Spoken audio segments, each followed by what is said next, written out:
Assalamualaikum warahmatullahi wabarakatuh. Jumpa lagi di kelas hukum Tony Sastrajaya. Semoga yang menonton video dari Tony Sastrajaya, saya doakan semoga Allah selalu beri kesehatan, umur panjang, selalu mendapat kebaikan-kebaikan. Apa yang diciptakan, diinginkan, diharapkan segera tercapai. Amin amin ya robbal alamin. Kemarin ada yang WA saya, Pak, tolong jelasin apa sih beda waris menurut Islam dan waris menurut hukum keperdataan atau hukum negara, dia bilang begitu. Bicara waris, definisi waris dulu ya. Waris itu jadi dikatakan waris apabila ada salah satu sudah ada yang meninggal, minimal salah satu ada yang meninggal. Apabila bapaknya meninggal, ibu dan anak-anak sebagai pewaris. Sebaliknya begitu juga, apabila ibu meninggal, bapak dan anak-anak jadi pewaris. Nah, bagaimana kalau anak meninggal? Siapakah jadi pewaris? Kalau anaknya meninggal, anaknya sudah berkeluarga, keluarganya, anaknya laki punya istri, istri dan anak-anaknya. Begitu juga sebaliknya, anaknya perempuan punya suami, pewarisnya suaminya dan anak-anaknya, begitu. Ada nggak sih kalau anaknya sebagai mewarisi? Ada, ketika anaknya bujang atau gadis, usaha, kaya, punya harta, punya mobil, punya rumah, punya tanah dan sebagainya, dia belum punya istri. Kalau dia laki-laki dan perempuan, dia belum punya suami. Siapa pewarisnya? Ya orang tua dan kakak adiknya dari pihak laki-laki atau pihak perempuan.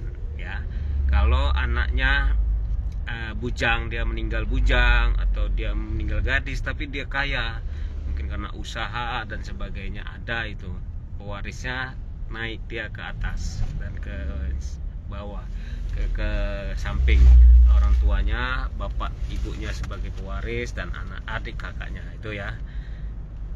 Bedanya apa sih hukum Islam dan hukum negara, orang bilang, atau keperdataan? Kalau Islam itu tidak membeda-bedakan mau laki atau perempuan, sama. Itu yang saya baca, yang saya tahu. Sama dia tidak beda-bedakan laki atau perempuan. Walaupun hukum yang kita pelajarin itu sebenarnya belajar dari hukum Islam juga, gitu loh, dari buku-buku Islam juga. Belajar dari Al-Quran tuh ada jelas diatur tentang waris, gitu.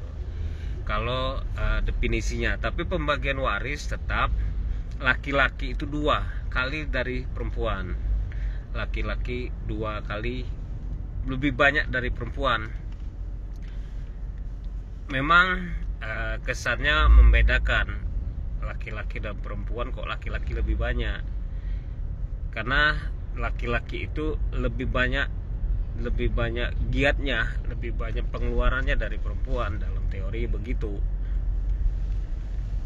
Belum dikatakan waris apabila salah satu belum ada yang meninggal, ibu atau bapak belum dikatakan waris. Jadi jangan saudara-saudara yang nonton khususnya di YouTube ini, atau sampaikan ke orang banyak dengan referensi dari pelajaran YouTube ini, jangan mendoakan orang tua.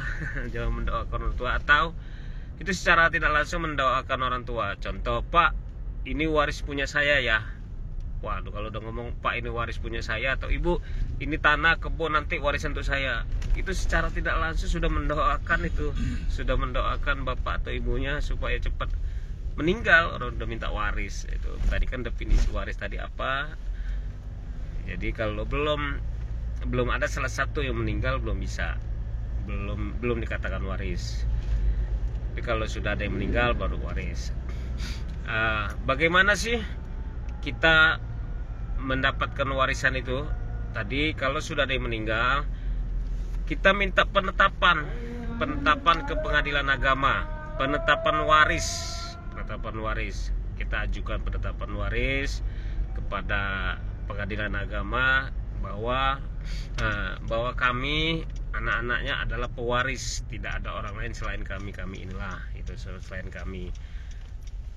Syarat-syaratnya jelas, KTP, kartu keluarga, bukti penunjang yang lainnya, akte kelahiran.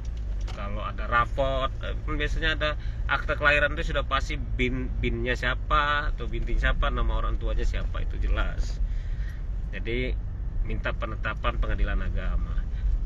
Pembagian memang kalau pakai aturan begitu, bisa laki-laki 2:1, tapi tidak begitu juga bisa kesepakatan apabila mau minta putusan pengadilan. Kesepakatan itu disampaikan ke majelis hakim. Yang mulia, kami sudah sepakat, semua sudah tanda tangan, semua sudah ikhlas, tidak menuntut bahwa harta ini semua kami kasihkan kepada adik kami yang paling bungsu. Bisa, artinya yang sebenarnya kami mendapatkan tanah berapa hektar atau rumah berapa banyak atau apa, kami sepakat, dek-beradik kami setuju untuk penetapan waris, semua harta kasihkan ke anak. Bisa, itu bisa, walaupun tadi dalam teori harus 2:1, tapi bisa dengan kesepakatan, karena kesepakatan dan mufakat itu yang diutamakan biar tidak ada gejolak ke lainnya. Ya, itu bicara waris. Waris itu bisa didapat dari harta bawaan. Bapak atau ibu dulu sebelum menikah, bapak sudah kaya atau ibu sudah kaya duluan, sudah punya tanah, menikah, itu harta bawaan, tidak bisa dimasukkan harta gono, tapi bisa dijadikan waris juga. Yang penting sepakat, yang penting tidak ada gejolak, yang penting sama-sama menerima. Itu salah satu syaratnya. Kalau ada yang menolak putusan itu pengadilan, majelis hakim, saya yakin dia memutus, dia memberikan jawaban, pasti ada dasar-dasarnya. Majelis hakim tidak aneh-aneh, majelis hakim pasti luar biasa cara menghitungnya. Ya, itu aja mungkin dari Tony Sastra untuk pelajaran hari ini. Semoga tidak henti-hentinya saya selalu memberikan doa kepada yang nonton YouTube di kelas hukum Tony Sastra, atau di TikTok juga ada Tony Sastra, di Facebook juga ada. Yang nonton saya doakan sekali lagi dan tidak henti-hentinya selalu diberi kesehatan, umur panjang, dipermudah semua masalah, dihilangkan semua masalah. Itu aja dari saya, Tony Sastra Jaya, Ketua Komisi 1 DPRD Kabupaten Lampung Tengah, Fraksi Demokrat. Assalamualaikum warahmatullahi wabarakatuh.